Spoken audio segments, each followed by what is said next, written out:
తెలంగాణలో లోక్సభ ఎన్నికలు ముగిశాయి. ఫలితాలు వెలువడక ముందే రాష్ట్ర రాజకీయాల్లో ఓ ఆసక్తికర సన్నివేశం చోటు చేసుకుంది.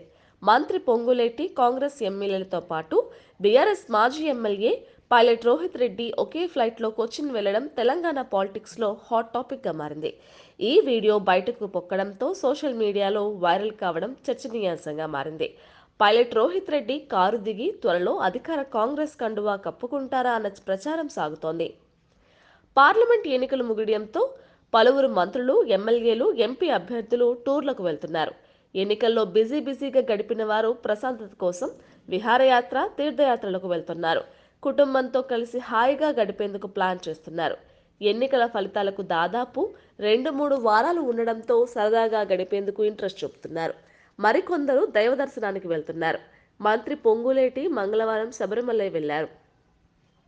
మంత్రితో పాటు ఎమ్మెల్యేలు తెల్లం వెంకట్రావు, ఆదినారాయణ, పాయం వెంకటేశ్వర్లు కూడా శబరిమలై బయలుదేరారు.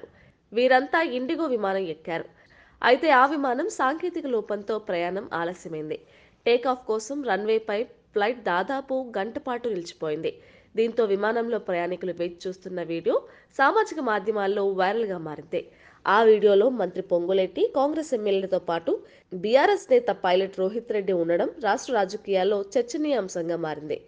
ఈ మేరకే పైలట్ రోహిత్ రెడ్డి చేరికకు మంత్రి పొంగులేటి చక్రం తిప్పుతున్నారనే చర్చకు దారితీసింది.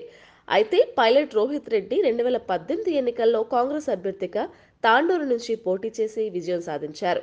అనంతరం మారిన పరిణామాల నేపథ్యంలో కాంగ్రెస్ ని వీడి నాటి అధికార బీఆర్ఎస్ కండువా కప్పుకున్నారు. గత ఎన్నికల్లో బీఆర్ఎస్ నుంచి బరిలోకి దిగి కాంగ్రెస్ అభ్యర్థి చేతిలో ఓటమి పాలయ్యారు.